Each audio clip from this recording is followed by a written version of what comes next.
Hello, Hawkeye. It's Miss Sands, and today I will be reading Chapter 8 from the book Wish by Barbara O'Connor with permission from Scholastic Publishing. Chapter 8. On Saturday, Howard was going to help me look for Wishbone, but first I had to go shopping with Bertha. I haven't been to Asheville in ages, she said, getting behind the wheel of Gus's old car. It started with a rumble, sending puffs of black smoke drifting out of the tailpipe floating over the yard.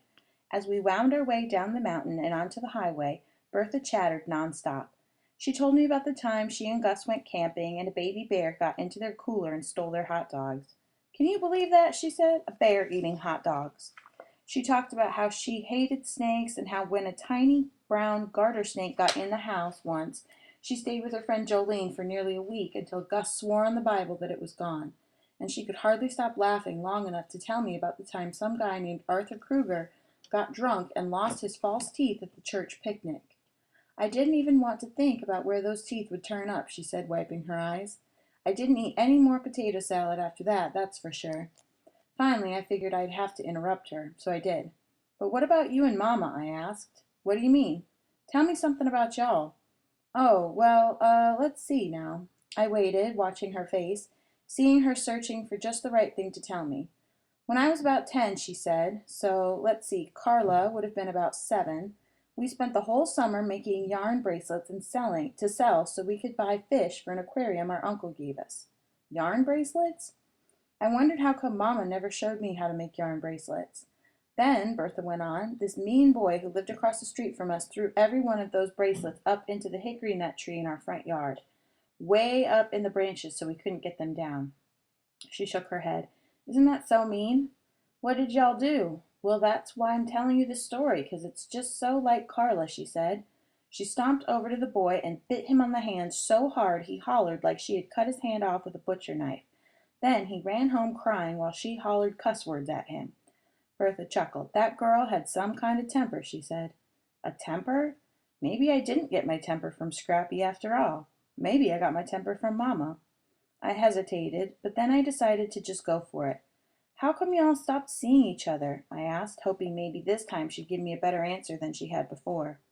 Bertha stared out at the road ahead. Well, when we got to be teenagers, we were so busy with this and that and other things, and then she dropped out of high school, and the next thing I knew, she was hightailing it to Raleigh. But how come you all never see each other now? Bertha pressed her lips together and shot me a look out of the corner of her eye. It's complicated, Charlie, she said. There it was again, another not very good answer. So we drove on in silence until we got to Asheville. At the mall, I couldn't help but think about Jackie.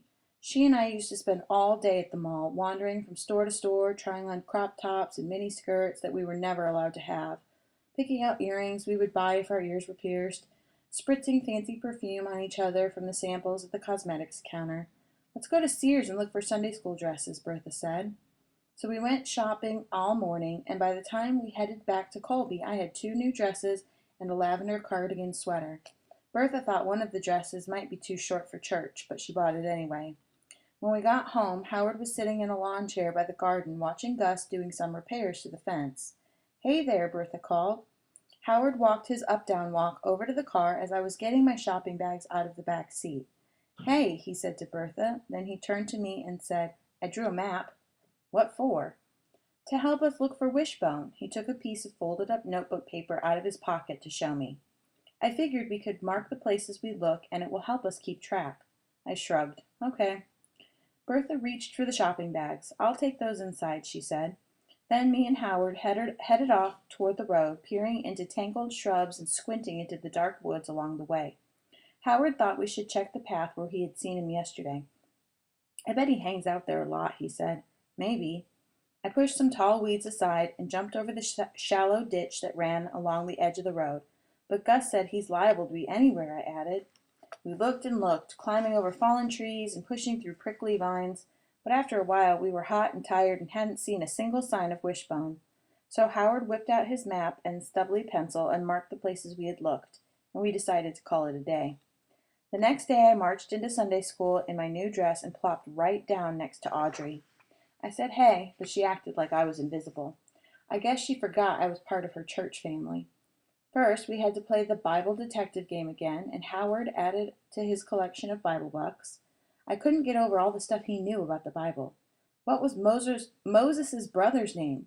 How many times a day did ravens bring food to Elijah? Audrey waved her hand almost as much as Howard did, jangling her bracelets and going, I know, I know. After that, Mrs. Mackey told us we were going to decorate the bulletin board in the fellowship hall, and it will be called our Garden of Blessings. We'll be making a garden of flowers to show our many blessings, she said. Then she explained that we would make construction paper flowers and write one of our many blessings on each one. I confess I wasn't too clear exactly what that meant, but I followed everybody else and got colored paper and glue and scissors. I worked real slow, hoping I could see what somebody else was doing. Sure enough, Audrey finished her first flower, a big yellow daisy. Then she used a blue crayon to write on one of the petals, My Family. My stomach squeezed up and my face felt hot. I put my hands in my lap so nobody could see them shaking. That yellow daisy laid there on the table in front of me, reminding that I did not belong here, letting me know that even though I was here in church with my new dress, I did not have a blessing. May I be excused? I said to Mrs. Mackey, but I didn't even wait for her to answer. I hurried out of that room and went outside to the parking lot. But before I had time to start feeling sorry for myself, something good happened. I saw a red bird, a big, bright cardinal, on the telephone line across the street. I closed my eyes, spit 3 times, and made my wish. That's the end of chapter 8. Hope you enjoyed.